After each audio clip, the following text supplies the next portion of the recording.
아버지는 오래전에 돌아가셨습니다. 35년 정확히는 36년째가 되어갑니다.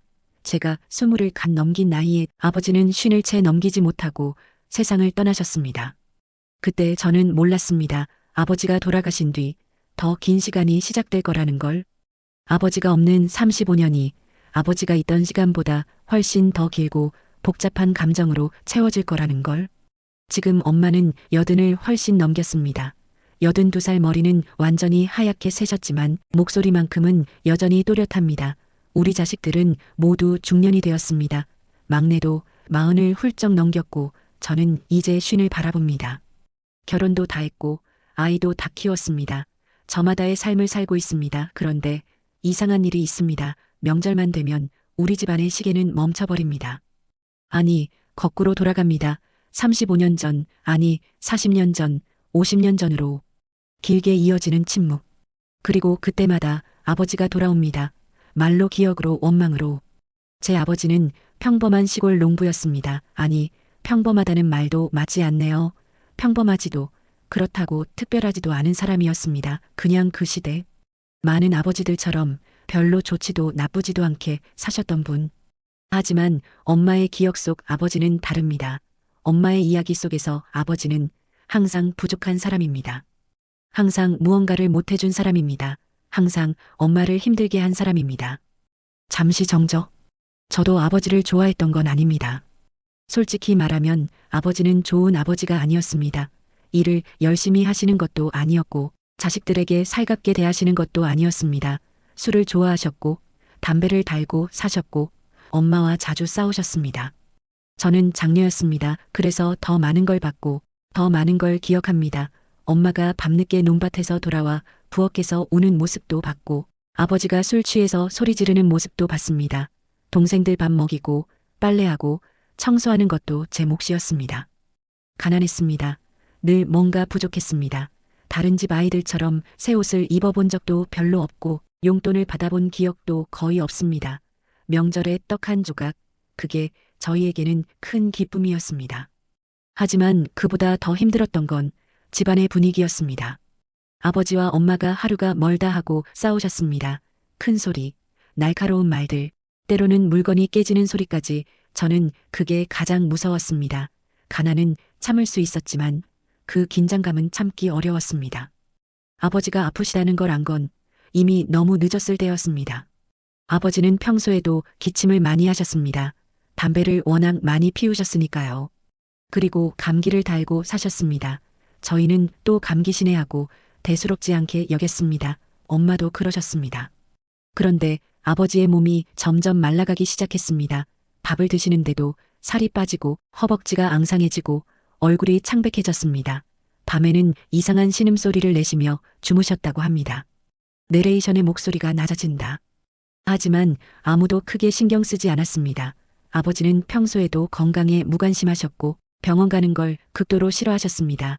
괜찮다, 괜찮아 하시며 그냥 넘기셨습니다.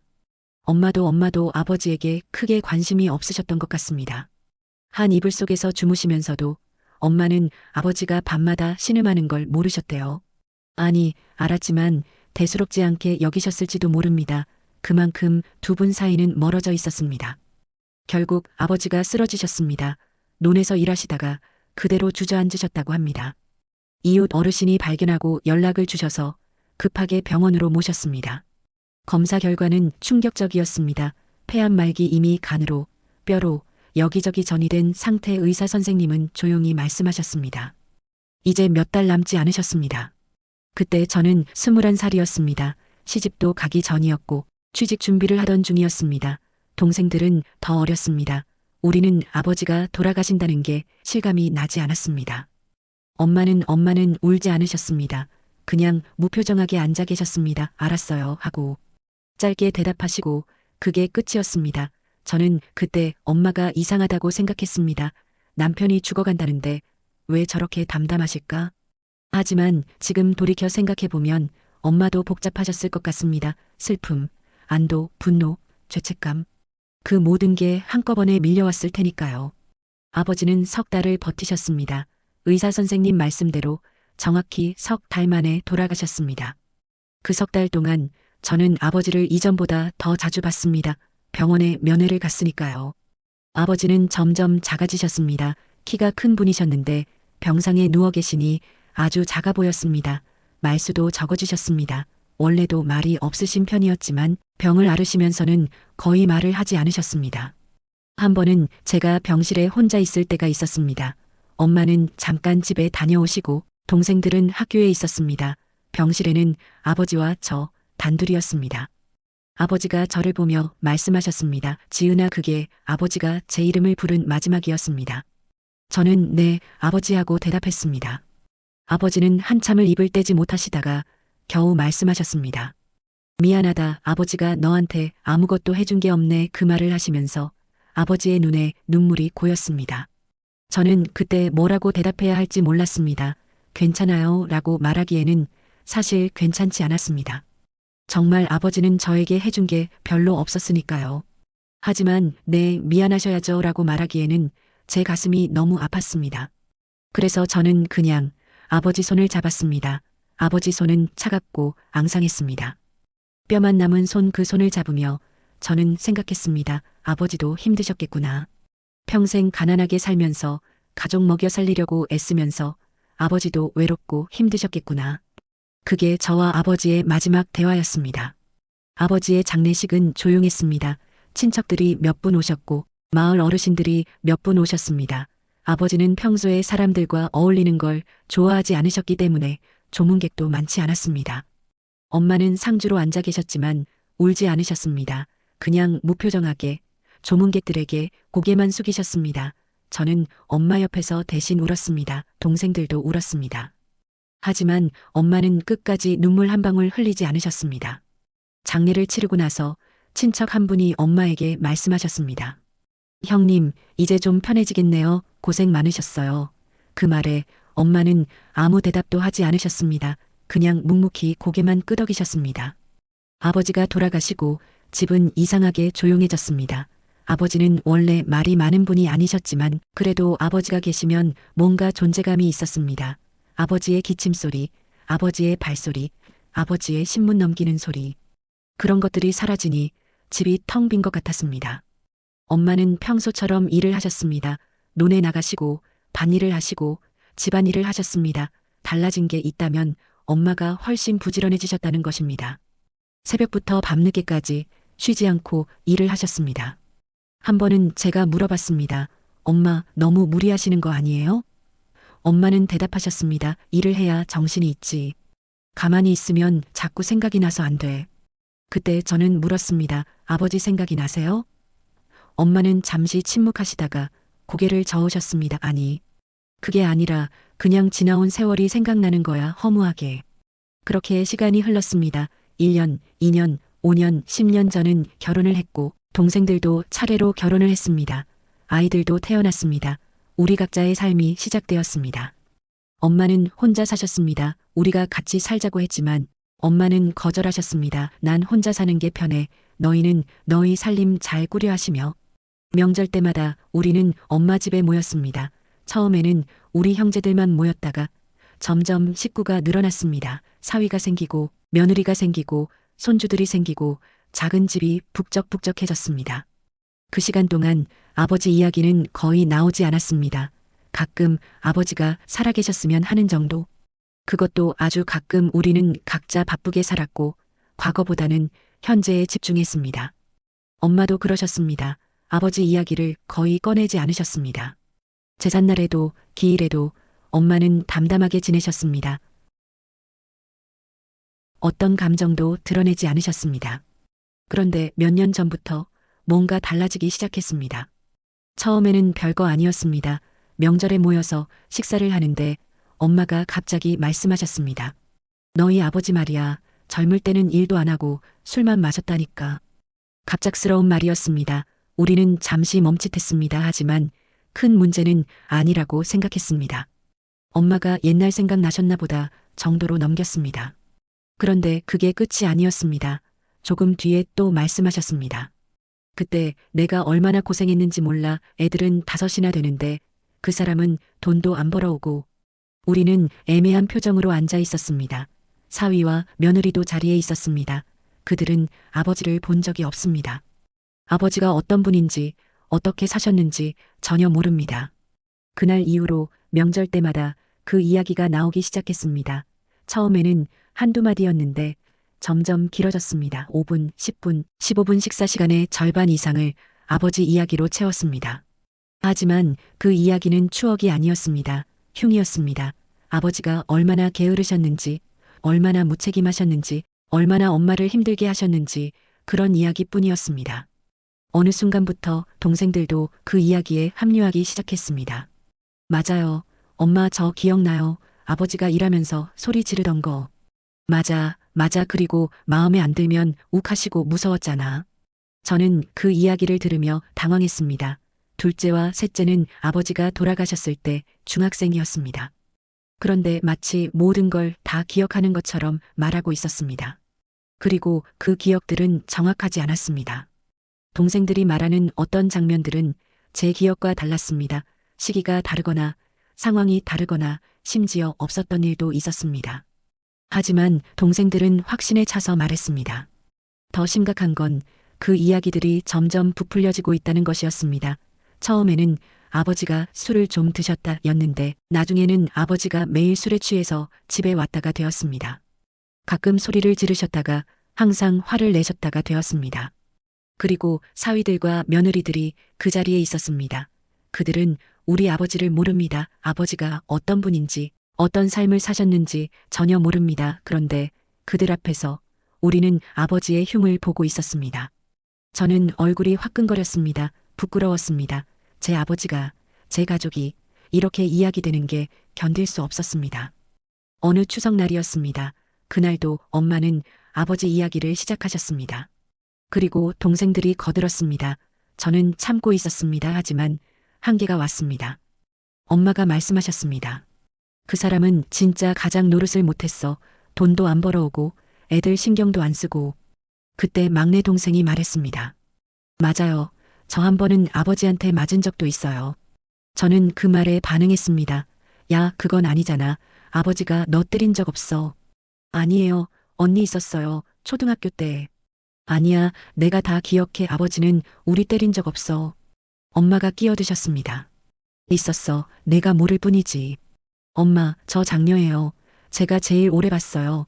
아버지는 우리한테 손댄 적 없어요. 동생들이 저를 쳐다봤습니다. 사위와 며느리들도 어색한 표정으로 앉아 있었습니다. 분위기가 싸늘해졌습니다. 저는 더 이상 참을 수 없었습니다. 그래서 말했습니다. 엄마, 그리고 동생들, 이제 그 얘기 좀 그만하면 안 될까? 사위들이랑 며느리들도 다 있는데 우리 아버지 흉 보는 게 보기 안 좋아. 나는 정말 불편해. 엄마가 저를 쳐다보셨습니다. 그 눈빛은 차갑고 단호했습니다. 뭐가 불편하다는 거야? 그냥 지나간 얘기 하는 건데. 엄마, 그게 추억이 아니잖아요. 그냥 흉이잖아요. 그것도 없는 얘기까지 만들어가면서. 없는 얘기? 내가 뭘 안다고 그래? 내가 다 봤어? 저 장녀예요. 다 봤어요. 그리고 아버지도 힘드셨을 거예요. 우리만 힘든 게 아니라. 내가 뭘 알아? 너는 시집가서 남편 만나서 잘 살잖아. 나는 평생 그 사람 때문에 고생만 했어. 그 순간 식탁의 모든 사람들이 숨을 죽였습니다.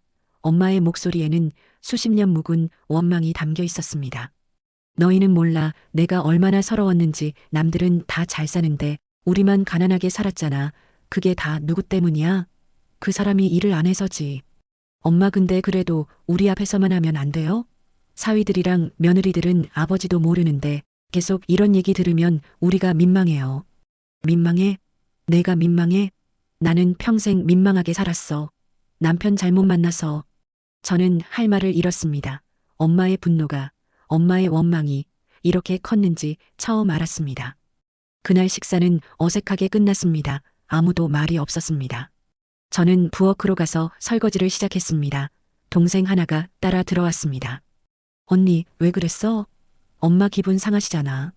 난 정말 불편해. 맨날 명절 때마다 아버지 흉 보는 게. 그게 흉이야? 그냥 추억 얘기하는 건데. 그게 무슨 추억이야? 그냥 험담이지. 언니는 아버지 편을 드네. 아버지가 우리한테 뭘 해줬다고? 저는 동생을 돌아봤습니다. 동생의 얼굴에는 제법 단단한 표정이 있었습니다. 난 아버지 편 드는 거 아니야. 다만 돌아가신 분 흉 보는 게 보기 싫은 거야. 그것도 모르는 사람들 앞에서. 우리 가족인데 뭐 어때? 그리고 우리는 다 알잖아. 사실이잖아. 사실이 아니야. 너 아까 아버지한테 맞았다고 했는데 그거 거짓말이잖아. 거짓말 아니에요. 언니가 모를 뿐이지. 저는 더 이상 대꾸하지 않았습니다. 대화가 통하지 않았습니다. 동생들의 기억은 이미 재구성되어 있었습니다. 그들이 원하는 방식으로, 그들이 믿고 싶은 방식으로. 그 이후로도 똑같은 일이 반복되었습니다. 설날, 추석, 어버이날 가족이 모이는 날이면 어김없이 아버지 이야기가 나왔습니다. 그리고 그 이야기는 점점 더 과해졌습니다. 엄마의 목소리도 커졌고 동생들의 가세도 강해졌습니다. 마치 경쟁이라도 하듯 누가 더 심한 이야기를 할 수 있는지 겨루는 것 같았습니다. 그 사람은 진짜 한심했어. 아버지는 책임감이 없었어요. 나는 그 사람 때문에 평생 고생했어. 우리도 아버지 때문에 힘들었어요. 그 말들이 반복될 때마다 저는 자리에서 일어나고 싶었습니다. 집을 나가고 싶었습니다. 하지만 갈 수 없었습니다. 제가 일어나면 더 큰 문제가 될 것 같았습니다. 그래서 저는 그냥 참았습니다. 얼굴이 화끈거리는 걸 참고, 마음이 불편한 걸 참고, 그냥 앉아 있었습니다. 사위가 제 눈치를 살폈지만, 저는 아무렇지 않은 척 했습니다. 하지만 집에 돌아오면 저는 남편에게 울며 말했습니다. 나 정말 못 가겠어. 명절 때마다 이러면 진짜 못 가겠어. 그냥 넘어가. 어머님도 한풀이 하시는 거니까. 한풀이? 35년이 지났는데 아직도 한풀이야? 그리고 왜 우리 앞에서 해? 왜 모르는 사람들 앞에서 우리 아버지 욕을 해? 남편은 대답하지 못했습니다. 저도 더 이상 말하지 않았습니다. 하지만 그 불편함은 계속 쌓여갔습니다. 올해 설날이었습니다. 또 같은 상황이 벌어졌습니다. 엄마가 아버지 이야기를 꺼내셨고 동생들이 가세했습니다. 그런데 이번에는 조금 더 심했습니다. 막내 사위가 저를 보며 물었습니다. 막내 사위 형님, 장인어른이 그렇게 힘든 분이셨어요? 저는 당황했습니다. 뭐라고 대답해야 할지 몰랐습니다. 그냥 애매하게 웃고 넘어가려고 했습니다. 그런데 막내가 대신 대답했습니다. 응, 우리 아버지 진짜 그랬어. 일도 안 하고 술만 마시고. 레도 그 시대 분들은 다 그러셨잖아요. 지금처럼 가정적인 시대가 아니었으니까. 다 그런 거 아니야. 우리 동네에도 일 열심히 하는 사람들 많았어. 근데 지은이 아버지는 유독 게을렀어. 저는 그때 더 이상 참을 수 없었습니다. 젓가락을 내려놓고 말했습니다. 엄마, 이제 정말 그만해요, 제발. 왜? 뭐가 문제야? 엄마는 이게 추억이라고 하시는데 전 이게 추억이라고 생각 안 해요. 그냥 흉이에요. 없는 얘기도 만들고 과장도 하고 그리고 사위들이랑 며느리들 앞에서 계속 이러시는 게 저는 정말 불편해요. 그럼 너는 아버지가 좋았어? 아버지가 우리한테 뭘 해줬는데? 좋고 나쁘고의 문제가 아니에요. 엄마 그분은 제 아버지예요. 엄마 남편이고 우리 아버지예요. 이미 돌아가신 지 35년이나 됐는데 아직도 이렇게 흉을 보는 게 저는 이해가 안 돼요. 이해가 안 돼? 넌 시집가서 편하게 사니까 모르지. 나는 평생 그 사람 때문에 고생했어. 저는 자리에서 일어났습니다. 더 이상 앉아 있을 수 없었습니다. 엄마 고생하신 거 압니다. 진심으로 압니다. 그래서 저도 평생 엄마 편이었어요. 아버지보다 엄마가 더 힘드셨다는 거 알아요. 하지만 엄마. 제 목소리가 떨렸습니다. 그래도 이건 아니에요. 자식들 앞에서, 손주들 앞에서, 사위들이랑 며느리들 앞에서 계속 아버지 흉을 보는 건 정말 아니에요.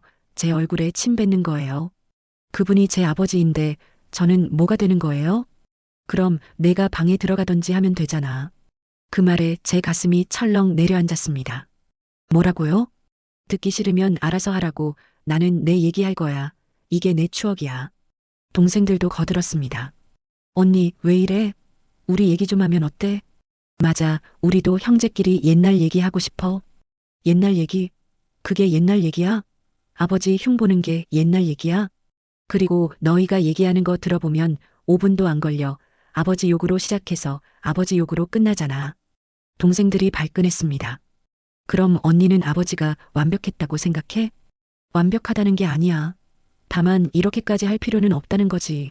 없는 얘기까지 만들어가면서. 없는 얘기 아니거든. 우리 기억이 있어. 기억? 너 아버지 돌아가셨을 때 몇 살이었는데? 정확한 기억도 없으면서 막 지어내잖아. 결국 저는 부엌으로 갔습니다. 거실에 있을 수가 없었습니다. 부엌에서 물을 마시며 저는 눈물을 참았습니다. 남편이 따라 들어왔습니다. 괜찮아? 안 괜찮아. 나 진짜 못 오겠어. 다음 명절엔 핑계대고 안 올래. 어머님이 아직 풀리지 않으신 것 같아. 장인어른에 대한 감정이. 35년이 지났는데?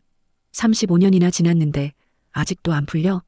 어머님 세대는 달랐잖아. 이혼도 못하고 참고 살아야 했던 세대잖아.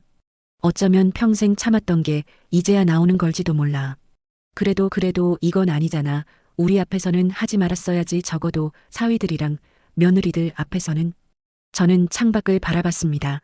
겨울 하늘이 잿빛이었습니다.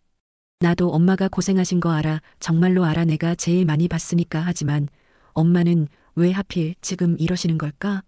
왜 아버지 돌아가시고 나서 20년, 30년은 조용하시다가 이제 와서 이러시는 걸까? 남편은 대답하지 못했습니다. 저도 답을 알 수 없었습니다. 며칠 후 저는 엄마 집을 혼자 찾아갔습니다. 동생들도 없고 사위도 없이 엄마와 단둘이 얘기하고 싶었습니다. 엄마는 마당에서 김장 배추를 손질하고 계셨습니다. 저를 보시고도 별 반응이 없으셨습니다. 왔어? 네, 엄마. 저는 엄마 옆에 앉았습니다. 그리고 한참을 말없이 배추를 같이 다듬었습니다. 한참 후에 저는 조심스럽게 말을 꺼냈습니다. 엄마, 저 궁금한 게 있어요. 뭔데? 왜 지금 와서 아버지 얘기를 그렇게 많이 하세요? 전에는 안 그러셨잖아요. 엄마는 한참을 대답하지 않으셨습니다. 그러다가 천천히 말씀하셨습니다. 나이 들으니까 자꾸 생각나더라. 무슨 생각이요? 내 인생 어떻게 살았나 하는 생각. 지은아, 나는 20에 시집 왔어. 20 얼마나 어렸는지 알아? 아무것도 몰랐어. 그냥 부모님이 정해준 사람한테 시집 갔어. 엄마의 목소리가 낮아졌습니다. 처음에는 괜찮았어. 가난해도 힘들어도 그냥 살았어. 그게 인생인 줄 알았으니까. 근데 점점 힘들어지더라. 애는 자꾸 생기는데 그 사람은 돈을 안 벌어와 술만 마시고. 엄마가 계속 말씀하셨습니다.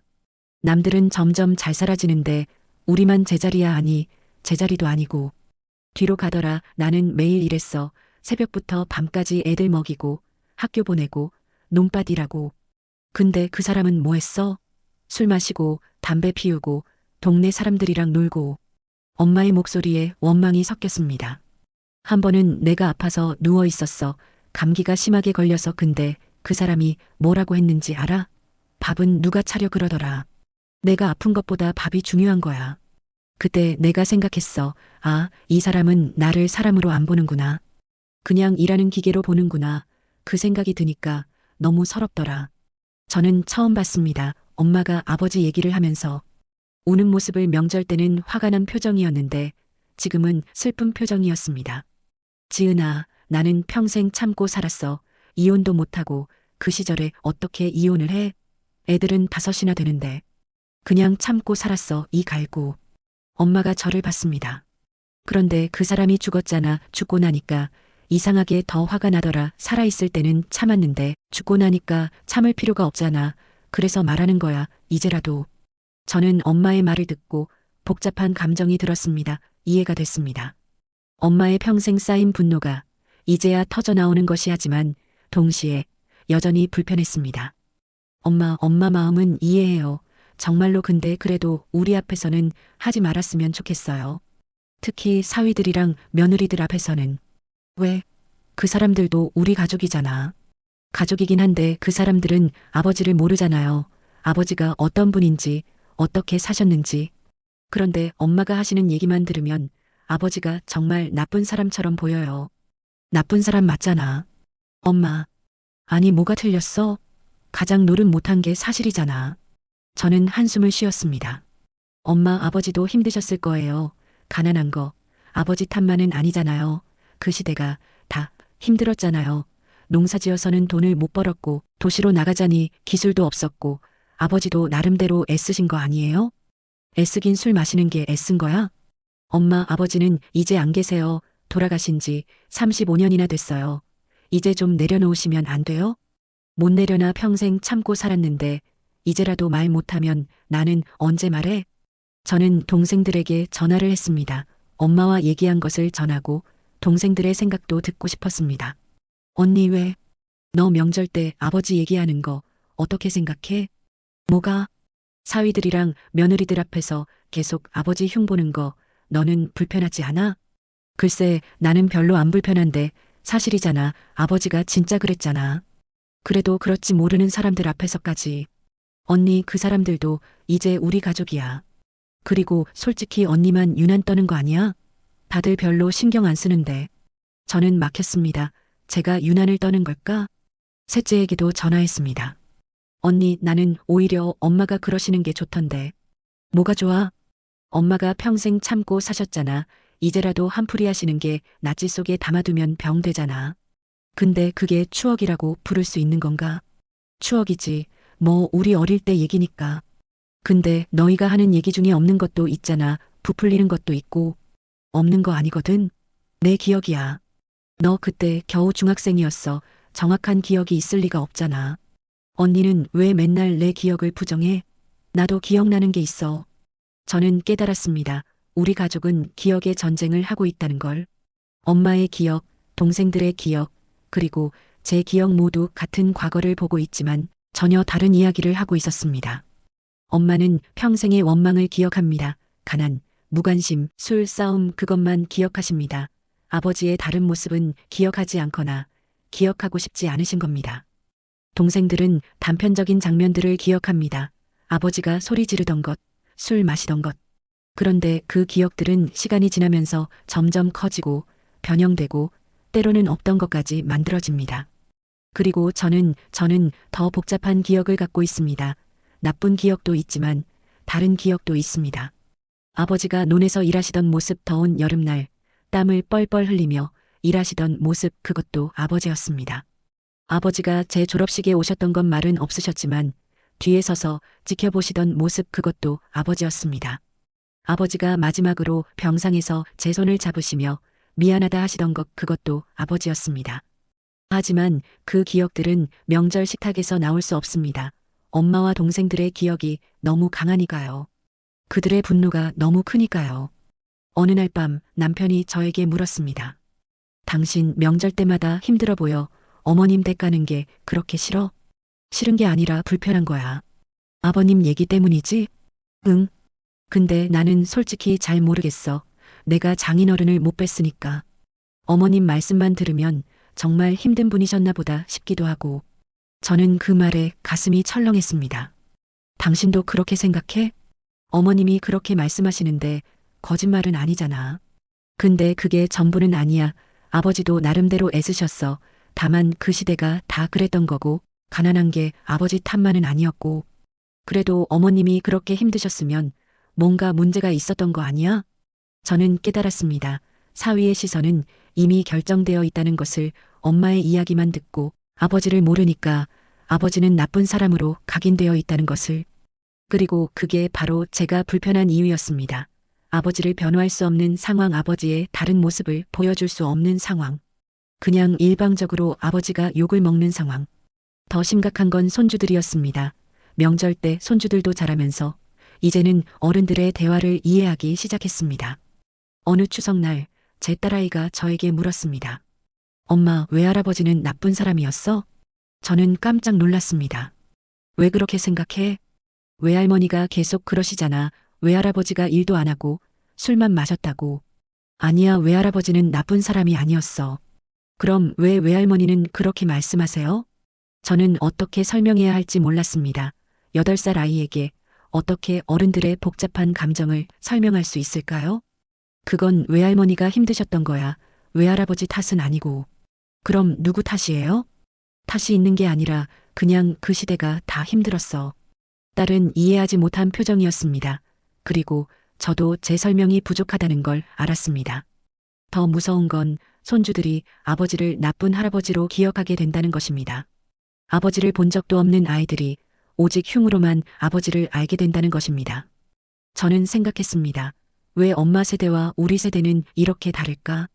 엄마 세대는 참고 살았습니다. 이혼도 못하고 불만도 말하지 못하고 그냥 이를 악물고 살았습니다. 남편이 잘못해도 시집이 힘들어도 참는 게 미덕이었습니다. 그래서 엄마 세대의 여성들은 평생의 한을 품고 살았습니다. 남편이 죽고 나서야, 시어머니가 죽고 나서야 그 한을 풀기 시작했습니다. 하지만 우리 세대는 다릅니다. 우리는 참지 않습니다. 이혼도 하고, 불만도 말하고, 자기 삶을 선택합니다. 그래서 우리는 엄마 세대의 한을 이해하기 어렵습니다. 엄마는 35년이 지나도 아버지를 용서하지 못합니다. 하지만 저는 생각합니다. 그럼 언제까지 그러실 건데? 50년? 평생? 그리고 더 안타까운 건 엄마의 한풀이가 오히려 엄마를 더 힘들게 만드는 것 같다는 겁니다. 아버지 얘기를 하실 때마다 엄마의 얼굴이 일그러집니다. 다시 그 시절로 돌아가서 다시 화가 나고 다시 서러워하십니다. 그게 과연 엄마에게 좋은 걸까?